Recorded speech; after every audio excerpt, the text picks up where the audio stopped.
Good evening and welcome to Inside Government, the first of two Inside Governments tonight, brought to you by Cuyahoga Community College for the fall 2024 semester here at the college. That's shown on Spectrum, Verizon, as well as ARMA, the Auburn Regional Media Access, and Win 89.1, the college's radio station. I'm your host, Guy Cosentino. This year, harmful algae blooms were found in Owasco Lake. They were also found in several other lakes, including Skaneateles. And for the first time, there was a lot more coverage of this issue in some time. Early in the fall, questions also arose about the city's water through the testing of neurotoxins, but did not create a ban on drinking water. Concurrent with all this is the City of Auburn is challenging the state of New York on some stricter rules for the watershed. Last week we had on Inside Government Dr. Adam Effler, who is the director of the Owasco Lake Management Council, to talk about this. And now we're also going to get into the policy side. Tonight with us is a longtime advocate for Owasco Lake. He's been putting up the good fight for at least 30 years. I was going back and looking at when he started as a private citizen, looking at the discharge of Smith Corona into the southern part of Owasco Lake at Moravia in the early 90s. And since then, he has been elected to City Council. And we've asked Councilor Terry Cuddy to join us to talk about not only the quality of the lake, but also regulations and where the city stands with its lawsuit. Welcome back. Thank you, Guy, for having me. So let's start with the most basic question. I think I've asked every city guest here, and when your sister-in-law is here in 30 minutes, I'll ask her the same from a public health perspective. Sure. Is the city's drinking water safe? Yes, absolutely. The drinking water is safe. But we do a lot of testing, and as you had mentioned earlier, harmful algal blooms release cyanotoxins that are at high levels in our raw water. Once it goes through our filtration plant, due to the powder activated carbon and our other filtration mechanisms, it takes out the toxins. But this year, there were levels that started to creep up to levels that were close to what could force the local health department to warrant no drinking. So the thing is that we're creeping up to the level that started this issue 8 years ago. But those numbers for the testing have dropped since for then. the most part. So what's happened in recent years is the amount of toxins, the cyanotoxins, have increased exponentially. So even though we have put safeguards in with the powder activated carbon system that's been in effect for the last 6, 7 years, the toxins are increasing. So we had what I predicted would happen is that those toxins would get into the finished water. Now they have not reached that level, and it was only for one day. Right. So the thing is that we one day is one day too much. We can't have that be a continued threat. So why do you think the neurotoxins have increased? Well, because there's more phosphorus in the lake. So basically, harmful algal blooms are generated from direct phosphorus. correlation of the HABs so from the amount of phosphorus. So these HABs form when there's too much phosphorus, and they are then when the term is lice, when the harmful algal blooms kind of die, that's when they release the And what do toxins. you attribute the spike in blooms over the last decade? Obviously, if there's more phosphorus, that means there's more nutrients, and the nutrients come from various sources like runoff from the land within the watershed. So but is that because of new development, or is that become of agriculture? So based on the studies from the DEC, agriculture is the highest percentage. So it's like 80% based on DEC's own data.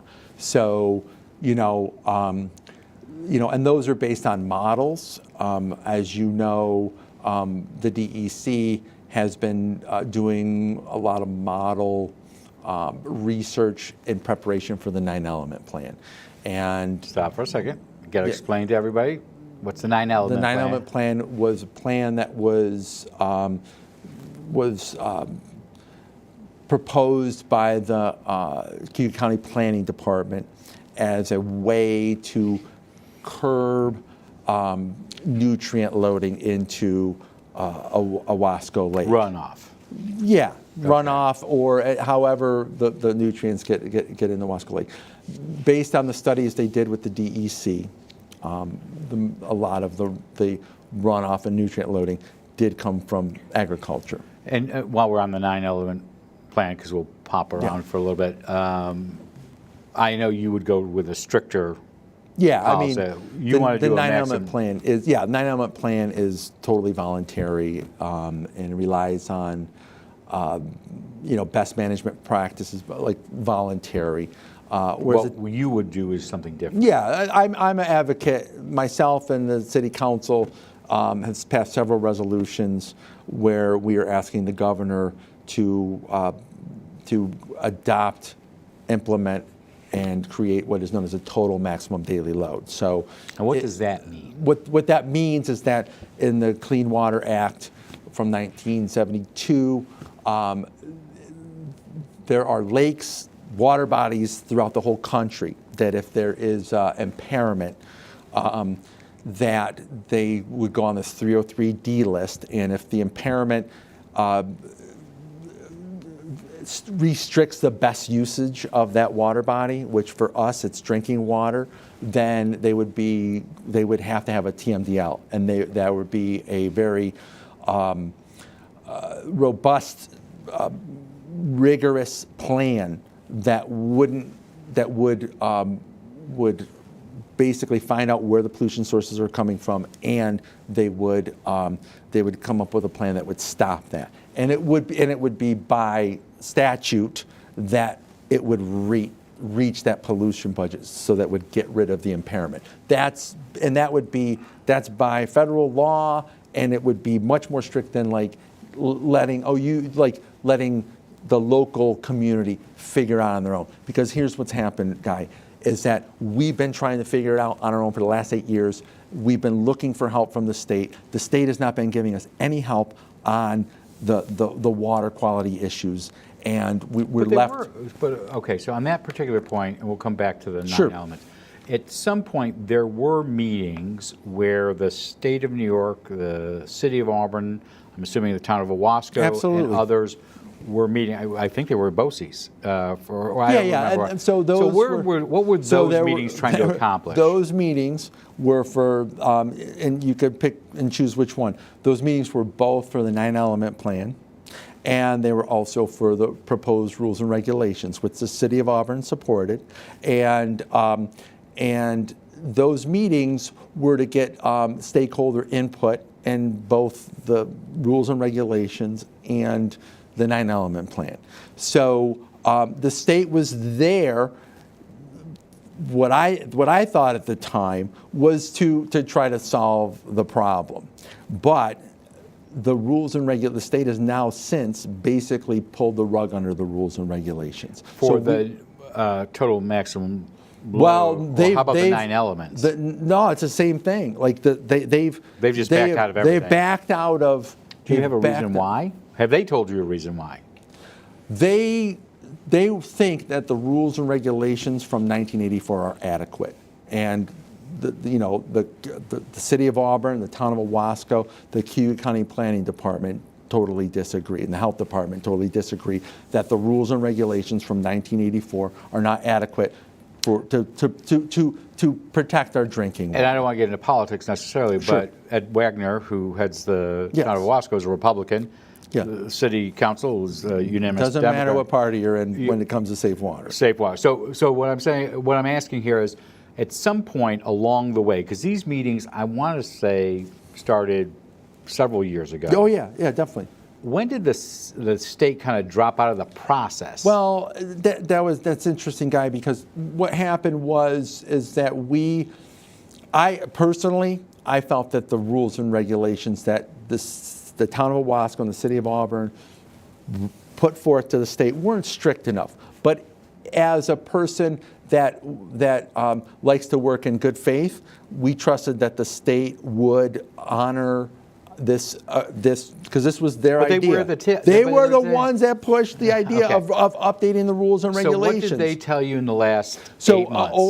Over time, over the last 2 years, we'll say, they have been clawing back elements of the original rules and regulations to the point where now the Department of Health has relinquished any responsibility for protecting Owasco Lake. Which department? Department of Health, the New York State DOH. No, I want to make sure we're not talking about the county health. No, that's Okay. County Health Department has been, obviously we are subject to the state's. What's the state DOH now saying to you?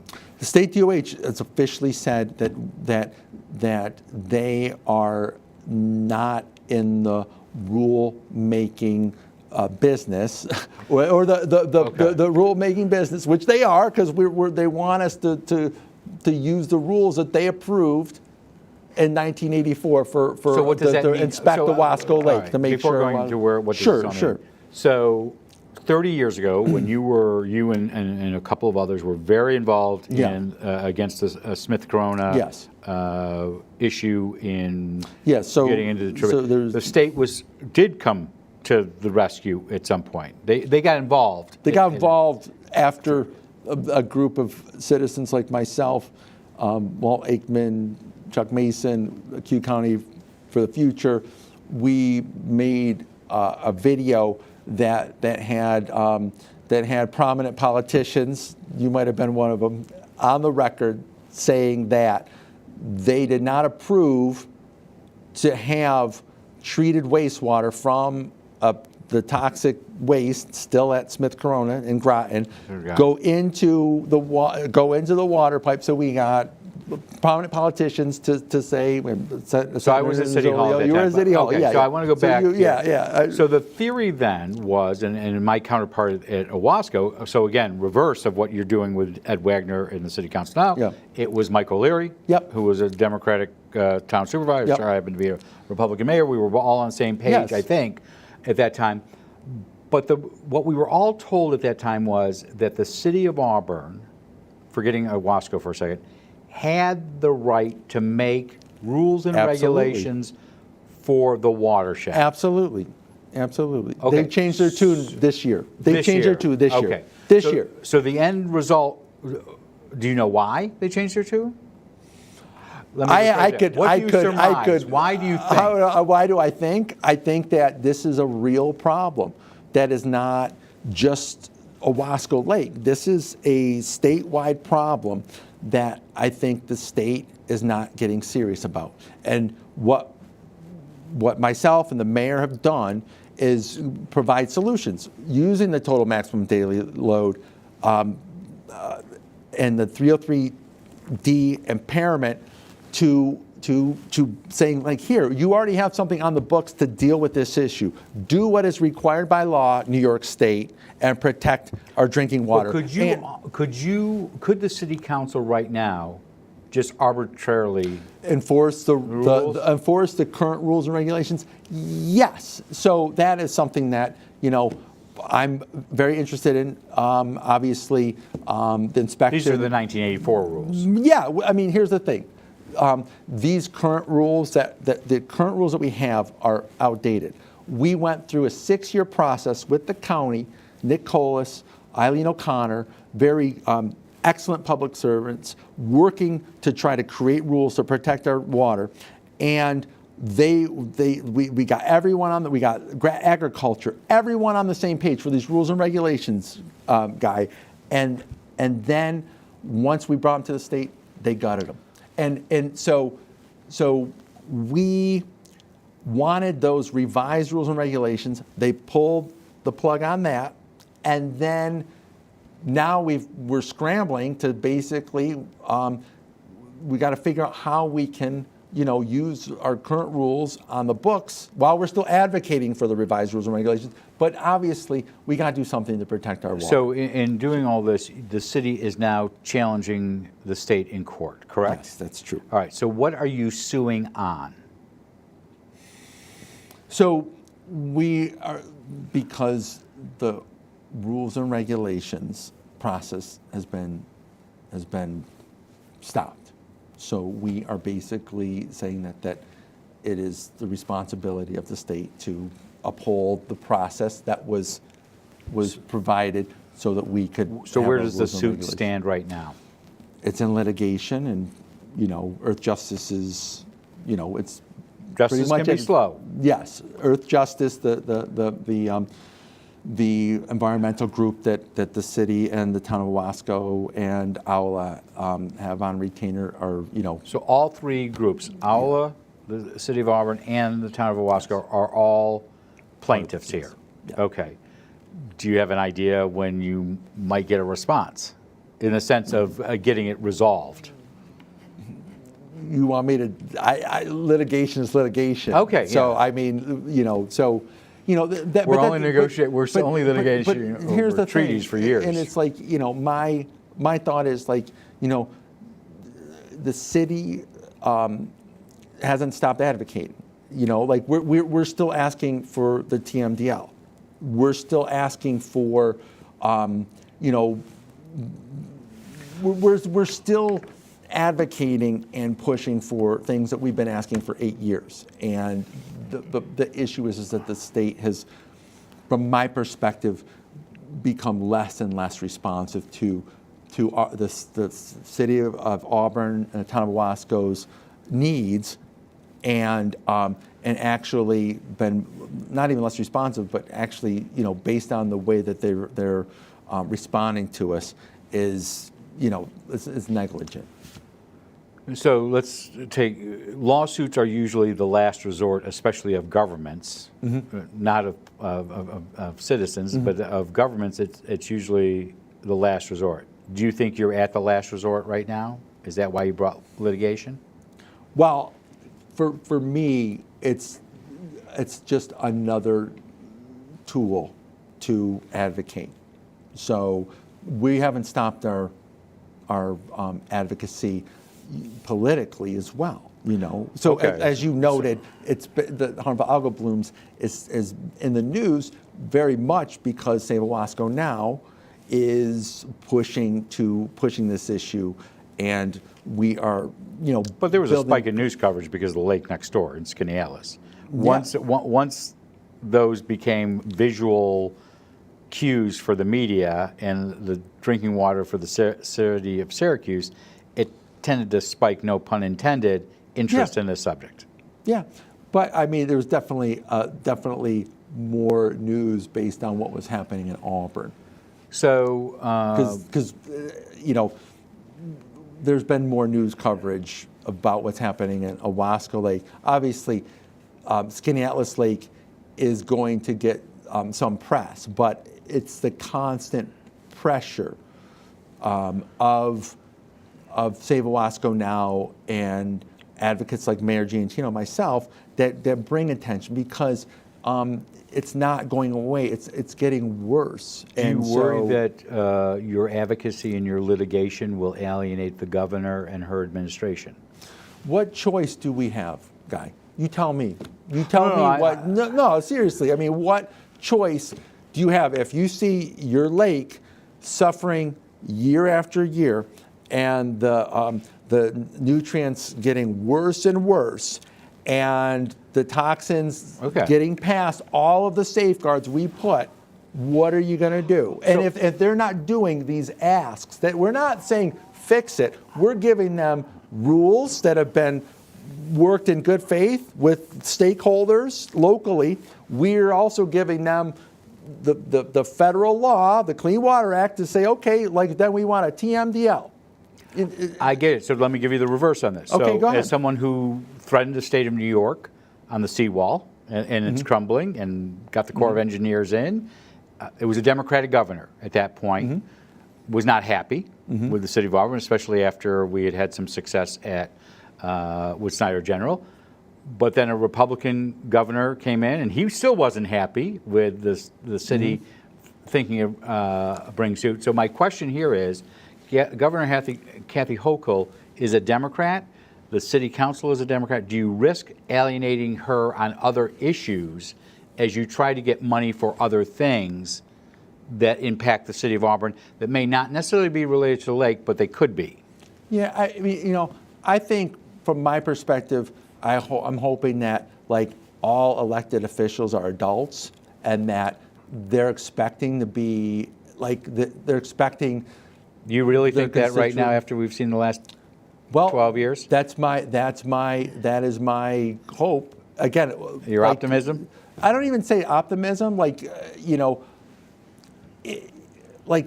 what else are we going to do? Where is the solution going to come from? If we're doing everything we can locally, if we're basically laying out all the plans, doing all the hard work, and then all of a sudden, all these hindrances start to pop up. That's the thing. It's like, I'm frustrated, right? But like my job is, I'm an elected official. I'm going to do what is best for the people of Auburn, and if those things are like blocked by our local state leaders or the governor herself, then that's a real problem. Let's go from governor down. So Kathy Hochul was here quite often during Mayor Mike Quill's tenure. A lot of announcements. Much of that is lieutenant governor. But I don't know, since you've gone to litigation, she's come to Cuyahoga County at all. No, I mean, obviously, it's a different role being a governor. And we did the same thing when Governor Cuomo was governor. Okay. We petitioned him. And in some ways, he was more responsive. We got the powder activated carbon.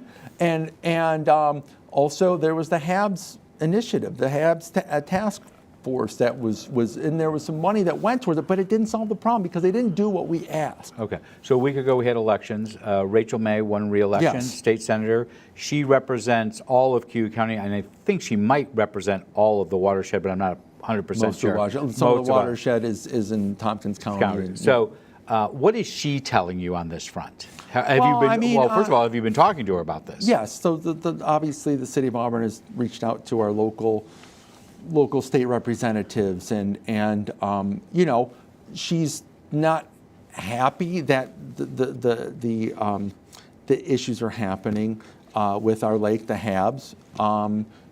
She supported the 9-element, or supports the 9-element plan, and I believe she supports the rules and regulations on some level. Obviously, it's complicated because there is litigation now, but. The thing is that I'm sure she doesn't blame us for doing what we have to do to advocate for our lake. So I think that what we are doing is because we have not been the problem's getting worse. So when you think it's a last resort. Well, I'm not saying it is a last resort. I'm just saying that's a common process in government. If it's 8 years and the problem's getting worse, and you've had all of these efforts basically, railroaded, right? All these efforts railroaded. What would you do? So we are doing everything we can, advocacy to like fix it. So the overlay also is you have Rachel May, who was in the studio, has been in the studio a number of times, talked about lake quality issues both during the campaign and separately when she's done that. You have Assemblyman Lamontis, who was also reelected. He overlays. What is he telling you about your efforts as well? He's been on the record saying that the data doesn't support the rules and regulations, which I don't know what data he's looking at. Obviously, the state's own information from the DEC, the models that they have, say that 80% come from agriculture. So of the nutrient load. And he is a farmer. He's in the agriculture business. Okay. One item that was in the news recently, and largely through your comments, I think, was this idea of extending the city's pipeline. So what do you envision? Well, I mean, obviously, the city's priority is the welfare of Owasco Lake.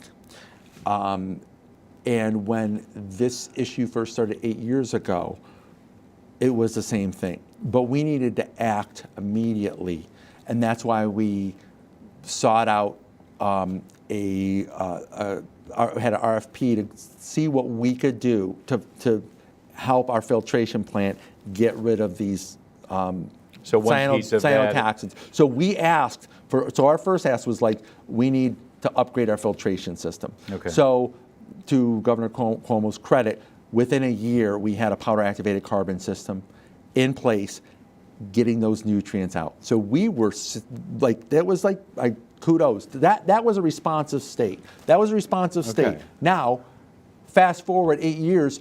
We're getting those numbers now in our finished water. We got our numbers for 1 day in that level. so I want to go back to the pipeline because we therefore- only have 3 or 4 minutes Okay, left. all That's right. why I'm trying. So what's the idea of doing the pipeline? The idea is that there have been several studies as to what could be done to help our drinking water, the threat from our drinking Right. water. One of the ideas was to extend the intake pipe to a place where it would be less susceptible to the HABs or the microcystins getting into the So has the city come up with a plan? Have they looked at expenses? Where is this just preliminary? That's what I had proposed. Like, we need to start looking into this immediately. So where are Because you as a city council on it? I would imagine, at the night that I brought it in other business, everyone was like, yes, let's get that started. So obviously, the city manager noted, staff knows, this is something we can RFQ, RFP, and get the right people to. When do you see that going out? The sooner the better, because again, it's like the season. Okay, so let me rephrase it. Do you think by the end of the calendar year, or do you think it's the end of the fiscal year, which is in July or end of June for the city? I think that the city manager and the department heads know this is a priority with the council, and they're going to act. Do you have any idea how much it might cost? It's going to be expensive, but we need to just like the powder activated carbon. Just like the powder activated carbon, we need to make sure that our drinking water is safe. And we need until the state gets serious about protecting Owasco Lake, we need to do what we can. Well, the reason I protect our asked, drinking because you've water. raised, last budget, you raised, I believe, water and sewer rates. Mm-hmm. So if you paid for this, is this going to be something that you will seek just city or users of this? Because obviously yeah, you're suing the so- state of New York. I'm not optimistic there's going to be a lot of money from the federal government through the EPA. So yeah, well, I mean, here's the thing: we do what we can. I think that how it's going to be paid for is that we do have, we have users outside the city. So it's like there's a methodology in how we charge for water, how we charge for sewer, and these are the things that are always considered when we have either internal rates or rates for outside the city. At this particular stage, what do you see as the city's, the last question, city's highest priority when it comes to water quality in Owasco Lake that it should be putting its resources towards? Well, I do think that we need to, my first goal is that the state should adopt, implement a total maximum daily load for Owasco Lake. But it doesn't seem like that is happening in the near future. In fact, they took us off the 303D list, or they kept us in this requiring verification. But in the meantime, my priority is the water pipe. Have you and the mayor and members of council tried to get a meeting with the governor? Yes. Okay. There's been letters sent, resolutions put forth. So Are you getting responses? No. Okay. Our guest has been City Councilor Terry Cuddy. I want to thank you for the last half hour for talking to us about the lake, and hopefully you come back in the spring and give us some good news and some updates. I hope so too. I know we're going to have Dr. Adam Effler back in the spring. He's going to give us an update as well. We will be back in just a moment with Cuyahoga County Public Health Director Kathleen Cuddy, yes, Councilor Cuddy's sister-in-law, and Dr. Cassie Arth, Archer, the new Director of Community Health, on the issues of vaccination, lead poisoning prevention, early intervention with children. And we'll be back on Thursday with Auburn Mayor Jimmy Giannantino, as we've mentioned earlier today, for a city update. So we hope you will join us for that. We'd like to let you know that you can send us your questions for any of our guests at cozguytho@aol.com. We're winding down the season. We have just a couple more shows this semester, but in the interim, stick around for a county health update. I'm Guy Cosentino for CU Community College. Stick around for a few minutes, and then we'll see you back here in the studio on Thursday.